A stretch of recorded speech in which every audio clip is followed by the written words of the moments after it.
yang menjadikan universitas itu hebat karena arsitektur pendidikannya.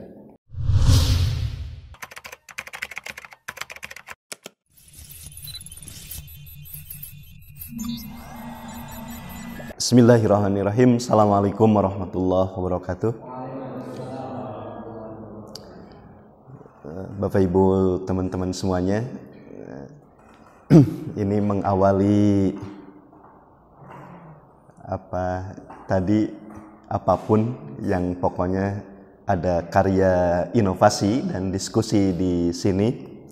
Saya ingin menyampaikan gagasan awal yang ini barangkali menjadi interpretasi saya saja dari para pendiri UM Bandung dan dilihat dari konteks kesekarangan gitu ya.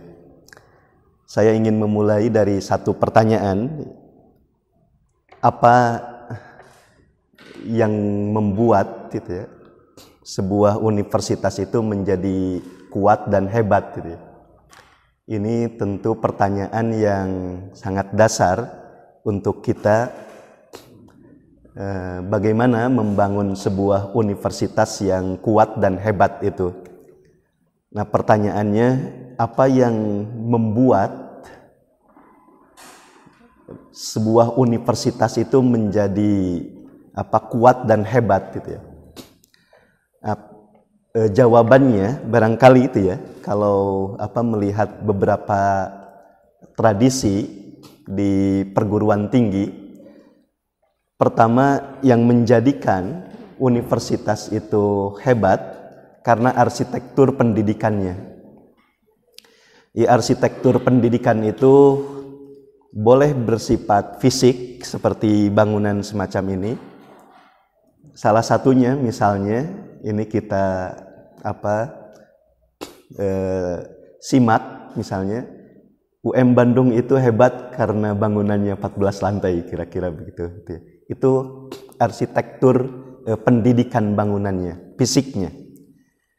Nah, tetapi yang kedua, selain arsitektur bangunan fisik, yang paling penting juga adalah arsitektur pendidikan isinya, kurikulumnya misalnya itu ya. Ini yang akan memperlihatkan bagaimana sebuah universitas itu sangat kuat dan hebat. Kurikulumnya gitu ya. Kalau kurikulumnya biasa-biasa saja, maka sebenarnya secara arsitektur pendidikannya tidak terlalu kuat atau hebat gitu ya. Itu yang pertama. Yang kedua,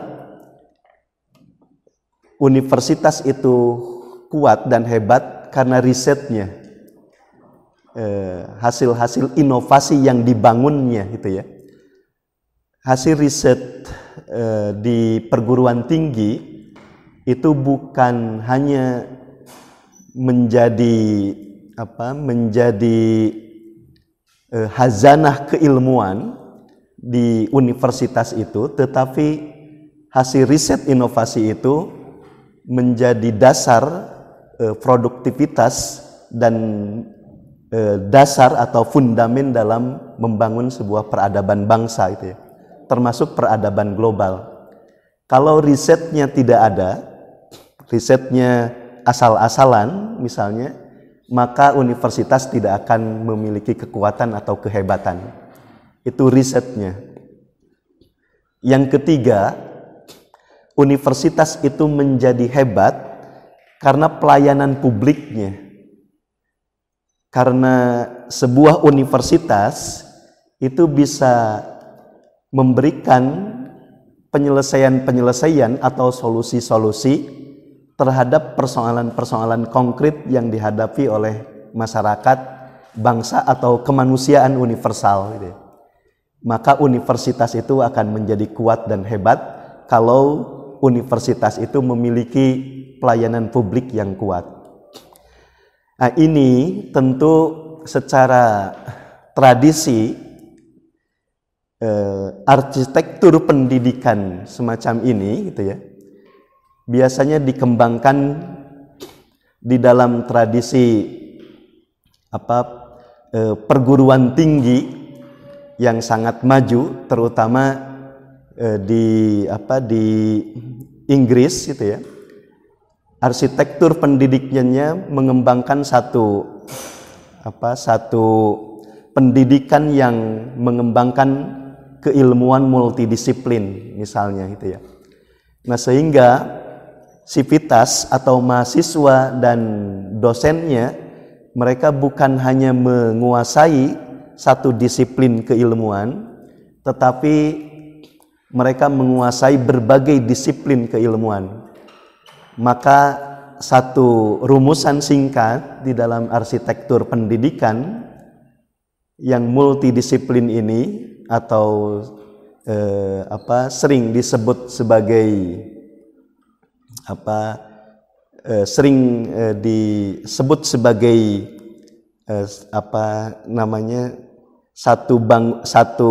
satu tradisi keilmuan yang mengembangkan riset-riset multidisiplin itu.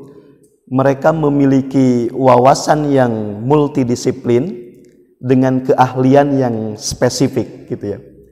Ini arsitektur saya kira yang menjadi tradisi baik di perguruan tinggi dunia, khususnya di Inggris gitu ya. Yang kedua, tradisi risetnya ini umumnya merujuk kepada tradisi universitas di Jerman gitu ya, di Berlin University biasanya. Dan Jerman itu memiliki universitas-universitas yang sangat kuat sekali di dalam risetnya. Karena itu universitas di Berlin, universitas di Jerman itu menjadi rujukan-rujukan dalam pengembangan riset-risetnya ini. Kemudian yang ketiga, pelayanan publik itu umumnya dikembangkan di tradisi perguruan tinggi atau universitas di Amerika, terutama Harvard University dan Universitas California misalnya gitu ya.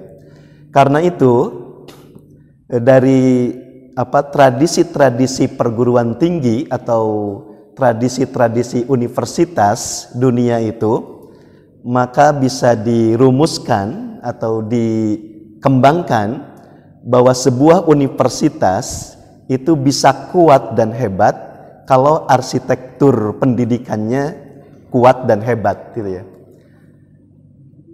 Yang kedua, sebuah universitas bisa kuat dan hebat kalau tradisi risetnya kuat dan hebat gitu ya. Dan yang ketiga, universitas akan menjadi kuat dan hebat kalau universitas itu memiliki tradisi pelayanan publik yang kuat. Nah, secara sederhana sebenarnya itu adalah yang termuat di dalam Tridharma perguruan tinggi sesungguhnya itu ya. Kalau Tridharma perguruan tinggi itu dibangun secara baik, secara kuat, secara hebat, maka universitas akan menjadi kuat dan hebat gitu ya. Pendidikannya hebat, kuat, kemudian penelitiannya kuat, hebat, lalu pengabdian kepada masyarakatnya kuat dan hebat, maka universitas itu menjadi hebat gitu ya. Itu Tridharma perguruan tinggi kalau dirumuskan secara singkat dari tradisi-tradisi perguruan tinggi di dunia itu. Nah, teman-teman saudara-saudara semuanya, pertanyaannya, bagaimana bisa melihat atau membangun sebuah arsitektur pendidikan yang kuat dan hebat, sebuah riset yang hebat, yang kuat gitu ya, sebuah pelayanan publik yang kuat dan hebat? Maka untuk melihat itu semua pasti akan kembali kepada visi akademiknya gitu ya. Apa visi akademik yang dibangun oleh universitas itu akan menggambarkan arsitektur pendidikannya, akan menggambarkan tradisi risetnya, dan akan menggambarkan tradisi pelayanan publiknya. Visi itu satu gambaran gitu ya, keadaan atau cita-cita yang ingin diwujudkan di masa depan. Itu sebuah visi itu ya. Apa yang ingin diwujudkan di masa depan itu sebuah visi. Nah, visi akademik ini yang menentukan hebat atau tidaknya arsitektur pendidikannya, hebat atau tidaknya tradisi risetnya, hebat atau tidaknya tradisi pelayanan publiknya. Karena itu penting untuk kita membedah sebuah visi itu, terutama visi Universitas Muhammadiyah Bandung ini. Nah, teman-teman semuanya, hadirin semuanya, para pendiri Universitas Muhammadiyah Bandung, saya kira memiliki visi yang sangat baik sekali, gitu ya, membangun universitas ini dengan meneguhkan, gitu ya, visi Universitas Muhammadiyah Bandung itu adalah Islamic Technopreneurial University. Ini visi atau visi akademik yang sangat kuat dan sangat hebat menurut pikiran saya itu ya, pandangan saya.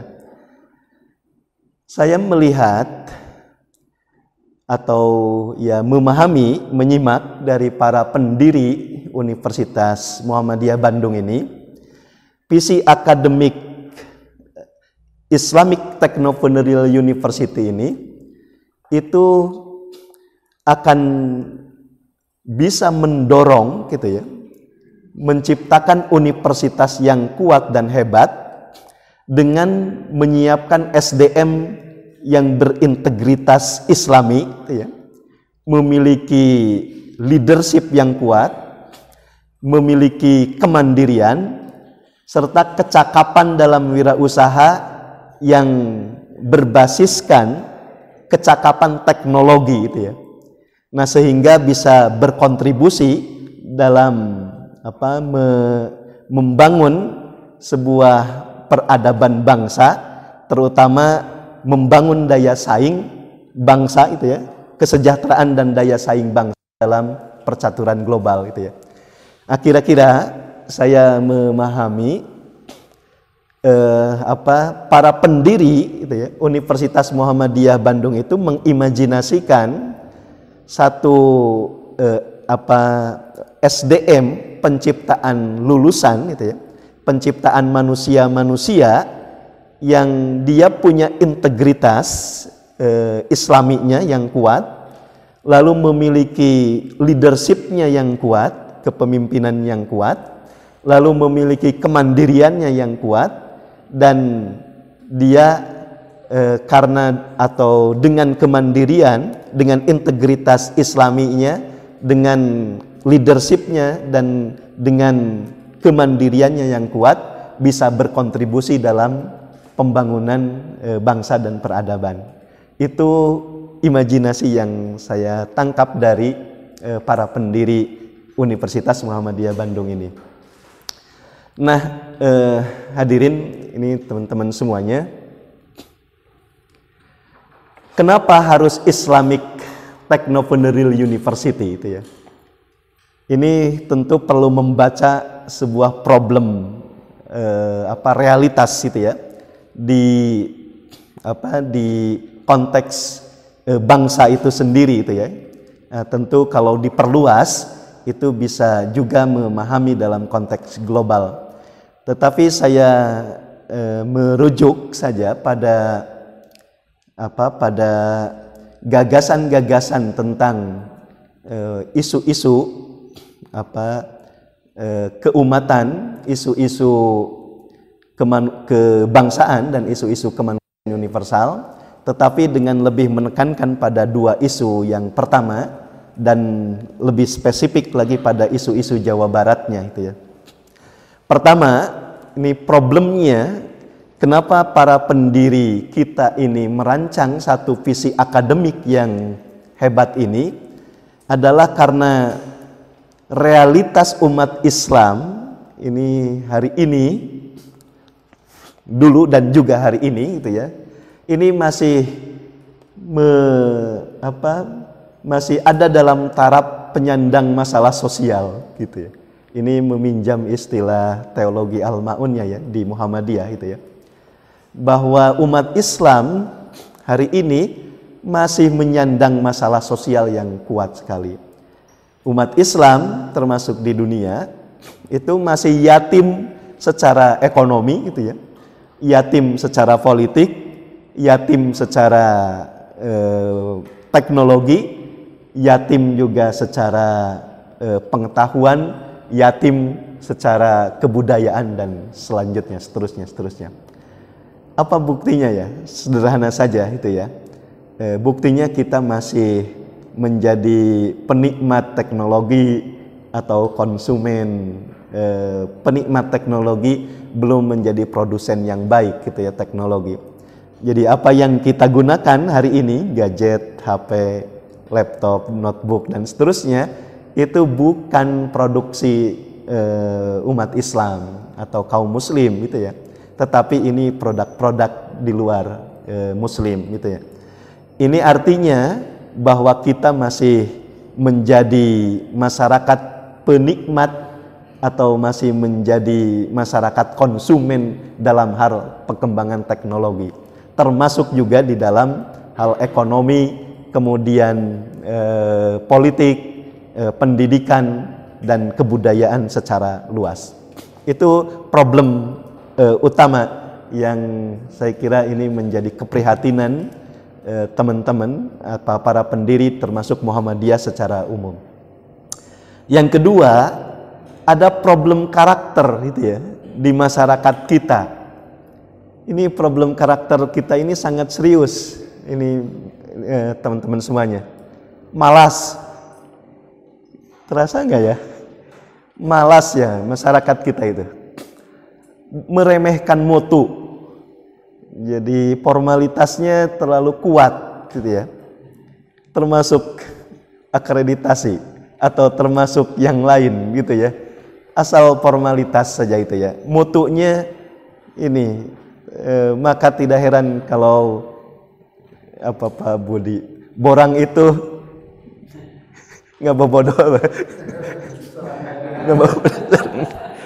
Itu meremehkan mutu itu ya. Jadi suka menerabas atau jalan pintas. Ini karakter kita. Jadi inginnya cepat gitu ya. Buat SIM itu ya bayar saja itu ya. Atau buat apa? Ini menerabas atau jalan pintas. Tidak percaya pada diri sendiri. Tidak berdisiplin. Suka mengabaikan tanggung jawab. Berjiwa feodal. Suka pada hal-hal beraroma mistik juga ini. Mudah meniru gaya hidup luar dengan kurang selektif, gaya hidup mewah. Ini terakhir yang kritik kepada masyarakat kita itu ya. Suka memamerkan kekayaan. Ini karakter-karakter yang sejak beberapa dekade itu ya, sebelumnya itu sudah dirumuskan oleh Muhammadiyah dalam isu-isu kebangsaan gitu ya. Isu-isu keumatan dan isu-isu kebangsaan. Ini menjadi keprihatinan bersama tentang karakter bangsa yang lemah itu. Yang ketiga, ini masih juga korupsi. Saya kira kita mendengar di udara katanya korupsi juga. Di bumi ya, di tanah juga korupsi. Di lautan juga korupsi itu ya. Di mana-mana ini masih kejahatan korupsi ini berlangsung. Dan sifatnya sistemik, sistematis, melibatkan jaringan eksekutif, gitu ya, pengadilan juga, parlemen, partai politik, lembaga perbankan, termasuk lembaga pendidikan dan keagamaan, itu ada juga korupsi ini, gitu ya.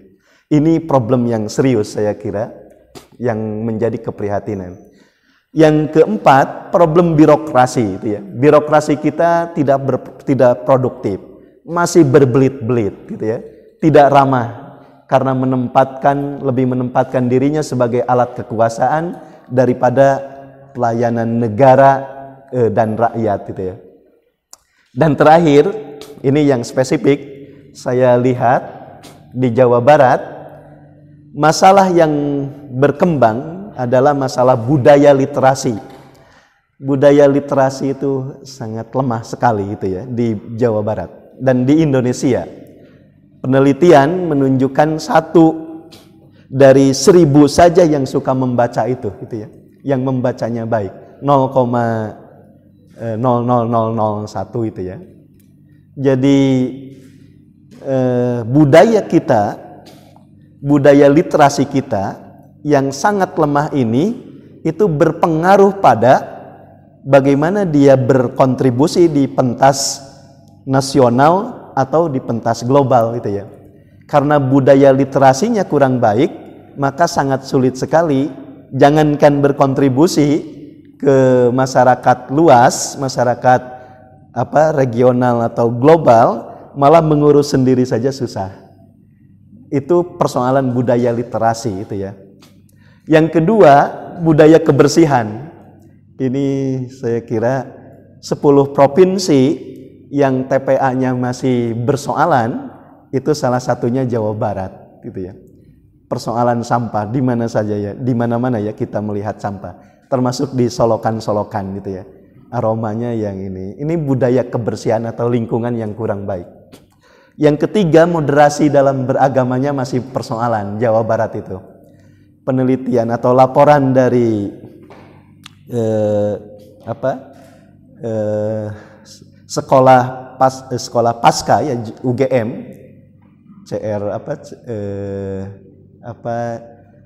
itu menempatkan Jawa Barat itu sebagai posisi yang paling tinggi dalam hal intoleransinya, dalam hal agama itu ya. Dulu saya pernah diundang ke Mones itu, disuruh bercerita tentang Ahmadiyah gitu ya. Bagaimana Ahmadiyah yang diinjak-injak gitu ya, sampai meninggal, dan kemudian rumah-rumah Ahmadiyah itu dilempari itu ya. Lalu saya melakukan riset di beberapa tempat, memang ada persoalan dalam merespon masyarakat yang berbeda di antara kita ini.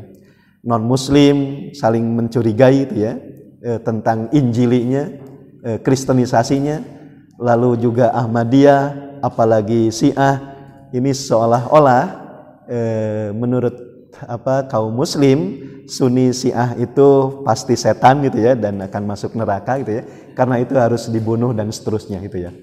Itu intoleransi yang kuat sekali di masyarakat Jawa Barat. Lalu masyarakat kita Jawa Barat daya saingnya sangat lemah juga itu ya. Saya kira nanti coba dilihat. Kemudian ada masalah kesehatan, ada stunting gitu ya. Ada persoalan pangan dan energi, ada persoalan lingkungan, ada persoalan energi, dan ada persoalan daya beli masyarakat yang lemah. Nah, problem-problem inilah yang menjadi kekhawatiran dalam diskusi-diskusi para pendiri Universitas Muhammadiyah Bandung yang harus direspon, dan keberadaan Universitas Muhammadiyah Bandung itu harus menyelesaikan persoalan-persoalan ini itu. Problem-problem yang berkembang di masyarakat dan bangsa ini itu ya. Karena itu solusinya harus ada Universitas Muhammadiyah Bandung gitu ya, ininya itu. Kira-kira Universitas Muhammadiyah Bandung itu hadir bukan sekedar keinginan saja begitu saja, tetapi ada hajat yang paling dasar, yang paling kuat dalam menyelesaikan, merespon persoalan-persoalan keumatan, kebangsaan, dan kemanusiaan universal itu. Nah, kalau melihat konteks ini harus juga saya sedikit menjelaskan, agak panjang ini, tapi sepintas saja. Kita hari ini berada dalam era dengan kapitalisme global yang kuat, gitu. Menurut Francis Fukuyama, jadi kalau negara itu mau tumbuh gitu ya, mau survive gitu ya, di era ini, maka tidak boleh tidak itu ya, negara itu harus mempertangguh kinerja ekonominya, gitu ya. Ini tidak bisa tanpa ekonomi hari ini, itu ya. Setelah Perang Dingin selesai, menurut Francis Fukuyama dalam The End of History-nya itu dia menyebut sekarang adalah kapitalisme, era kapitalisme yang di situ sebuah negara didorong atau dituntut sangat kuat sekali untuk mempertangguh kinerja ekonominya. Tanpa kinerja ekonomi, maka negara akan sulit untuk survive hari ini, gitu ya. Ini catatan pertama konteks tata ekonomi hari ini, gitu ya, dunia hari ini, gitu ya. Dan ini bisa dilihat banyak hal, gitu ya, perspektif-perspektif ekonomi semacam ini. Ini agak panjang. Yang kedua, ekonomi itu kemudian menumbuhkan teknologi yang sangat dahsyat sekali, itu ya. Lahirlah revolusi industri dengan pengembangan ekonomi semacam ini, gitu ya. Awalnya memang hanya mesin-mesin, gitu ya, di akhir abad 18 itu 1970-an sampai 1820-an, gitu ya. Kemudian bertransformasi atau berevolusi menjadi pembangkit listrik, gitu ya, revolusi industri ini. Lalu menjadi komputerisasi. Sekarang sudah terasa komputerisasinya, Internet of Things itu di mana-mana, gitu ya. Kita tidak bisa lepas dari internet. Dan terakhir hari ini kita menyaksikan artificial intelligence yang sangat kuat sekali. Ini perkembangan teknologi, artinya bahwa kemajuan sebuah negara itu sangat ditentukan oleh penguasaan terhadap teknologinya, gitu ya. Jadi di samping tadi ekonomi, juga teknologinya. Hanya ini yang secara ringkas, ekonomi itu bertumbuh tidak dalam konteks yang vakum, pasti dalam konteks sosial dan berakar pada nilai-nilai budaya, gitu ya. Karena itu nilai-nilai budaya juga ini harus dipelajari, harus dikaji karena menentukan kemajuan sebuah bangsa itu. Nah, kalau ini diringkaskan ekonomi, teknologi dan nilai budaya, maka ini dirumuskan dalam satu rumusan yang singkat, Islamic Technopreneurial University itu ya. Ada ekonominya, ada teknologinya, dan ada nilai budayanya yang dikembangkan, gitu ya. Ini yang akan menjadi solusi yang bisa menjawab tadi persoalan-persoalan yang tadi. Ini saya kira akibat ini Ian Farson, gitu ya, menulis ini dampak-dampak dari kehadiran teknologi tentang kemanusiaan hari ini. Ini sekarang sudah gampil ya, tapi menjadi problem kemanusiaan dengan ditemukannya genom, gitu ya, dan yang lain-lain. Lalu persoalan gender dan cinta ini ke depan kita tidak laki-laki dan perempuan lagi, ada persoalan transgender, gitu ya. Ini ke depan tantangannya sangat kuat sekali, itu ya. Percintaan itu nanti yang nyari jodoh bukan kita, tapi antar HP yang intinya, gitu ya. Antar HP yang mencari jodoh itu, gitu ya, dipertemukan dengan HP itu. Lalu gaya hidup ini berubah, gitu ya. Kemudian pekerjaan sekarang sudah juga ini terasa barang-barang lingkungan dan seterusnya. Jadi kalau ada smart ini WC toilet itu sekarang sudah pijit aja, gitu ya. Atau malah dengan menggerakkan fisik sudah nyala dan seterusnya itu. Ini perubahan-perubahan. Karena itu tidak bisa kita menghindar dari penguasaan teknologi itu. Nah, sehingga teknopreneurial itu menjadi keniscayaan, menjadi bukan sekedar tuntutan sejarah, tetapi menjadi keniscayaan sejarah, harus menguasai gitu ya. Kalau tadi mau kuat dan mau menyelesaikan berbagai persoalan itu, maka sekali lagi nilai-nilai Islami itu menjadi nilai-nilai budaya yang harus dibangun. Kemudian teknologinya harus dikuasai dan memiliki kecakapan yang baik, dan kemudian entrepreneurialnya, ekonominya juga harus dibangun yang kuat.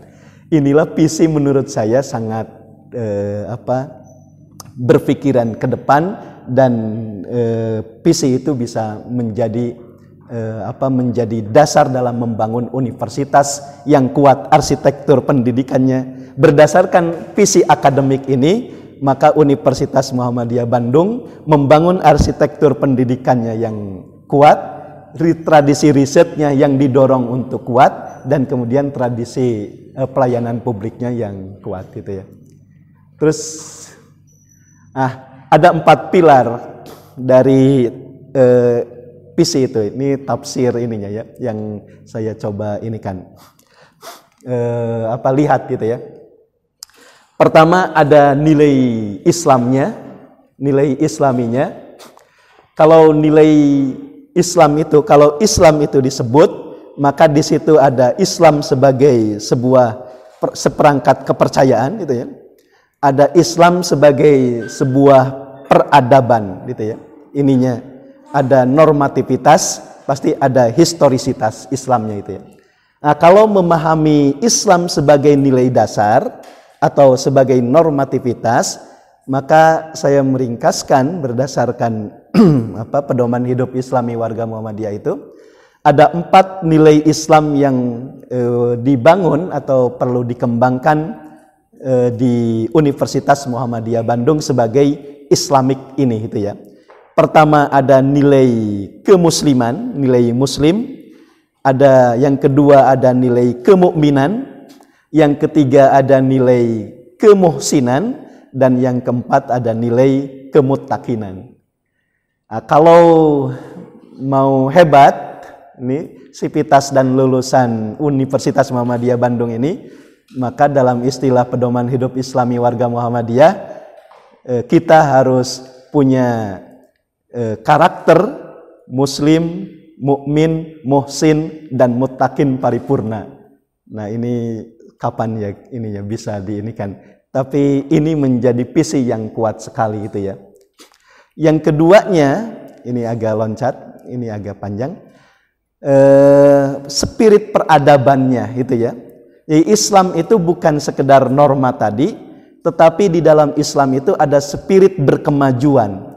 Kita lihat Nabi membangun, misalnya melakukan revolusi dari monoteisme kepada tauhid misalnya itu ya, dari kesukuan kepada nasionalisme, dan ujungnya pada internasionalisme, rahmatan lil alamin. Kemudian setelah Rasul khulafa ar-rasyidin gitu ya, khalifah yang terbimbing itu memperluas ekspansi Islamnya sampai ke Spanyol,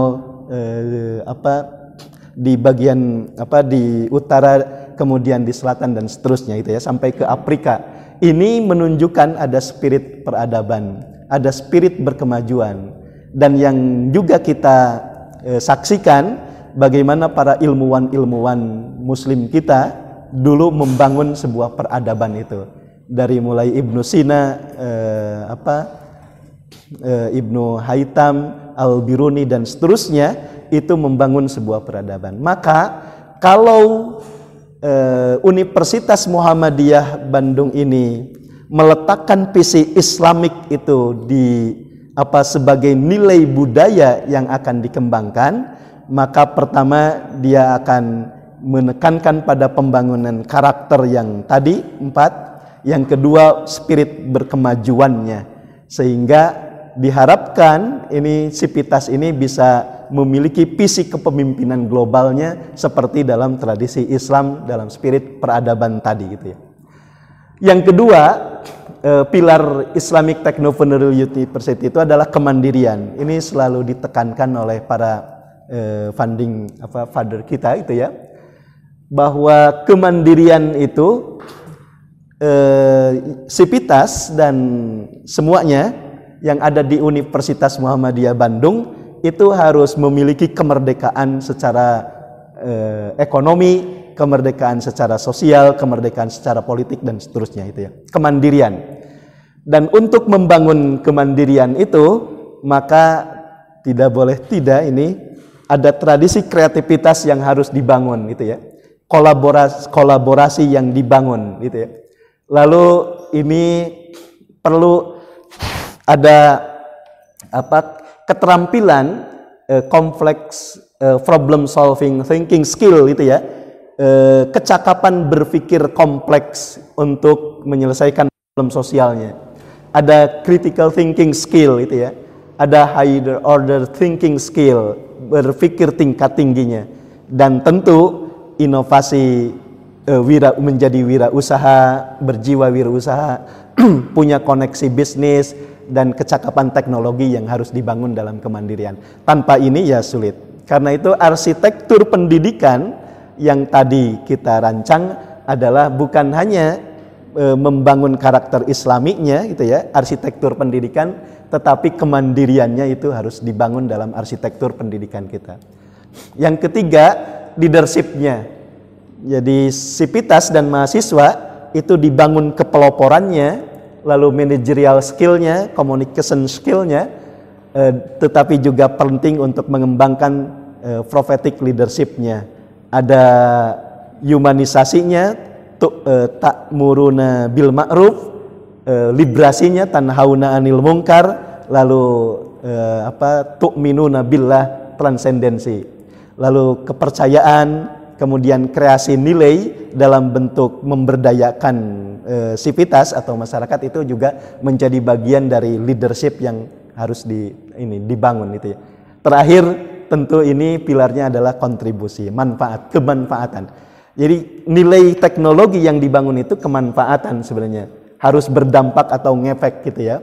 Jadi kalau tadi inovasi, riset dan seterusnya itu bagus tetapi tanpa efek bagi pembangunan peradaban bangsa, saya kira tidak bermakna gitu ya. Maka manfaat ini melampaui kreasi, invensi dan inovasi apapun. Kebermanfaatan itu menjadi nilai yang penting dalam pilar ini.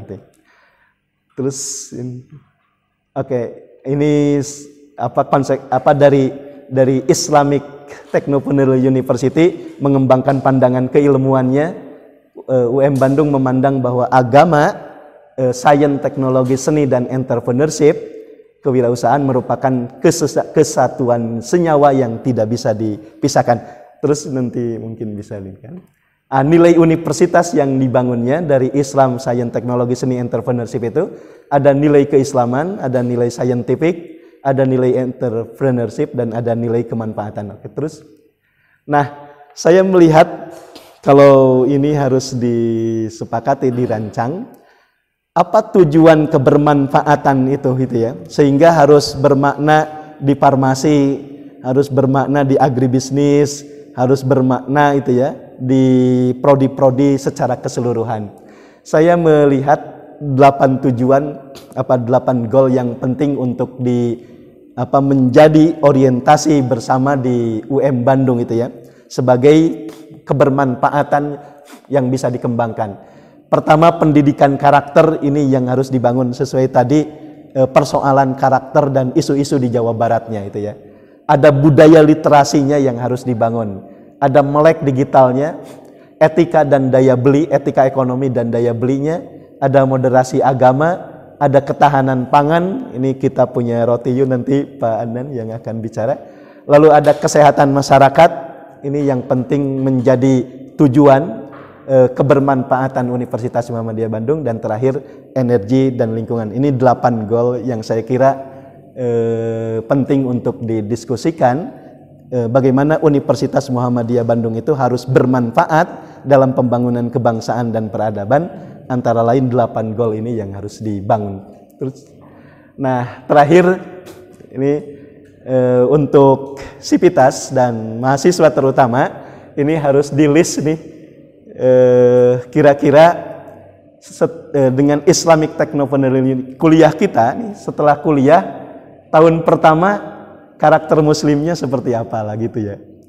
Sudah ini belum, ini kriterianya muslimnya nanti ada di paper tentang imajinasi itu, imajinasi PC Islamic Technopreneur. Lalu tahun keduanya, tahun ketiganya, tahun keempat karakter muslimnya menjadi kuat gitu ya.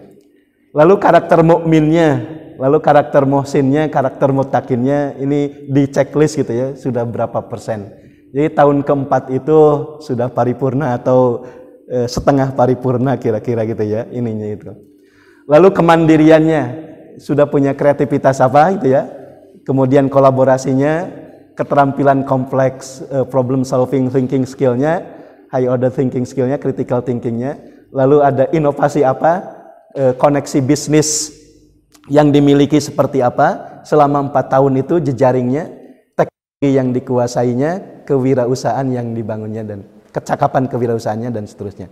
Lalu leadershipnya, kepeloporannya, managerial skillnya, ini di checklist setiap tahun nih. Kemudian terakhir dampak luarannya ini. Kalau ini terbangun, maka profil lulusannya lulus gitu ya, Islamic Technopreneur University itu. Dan ini diharapkan bisa tadi menyumbangkan kontribusi yang sangat bermanfaat dalam penyelesaian isu-isu keumatan, isu-isu kebangsaan, dan isu-isu kemanusiaan universal. Terima kasih. Assalamualaikum warahmatullahi wabarakatuh.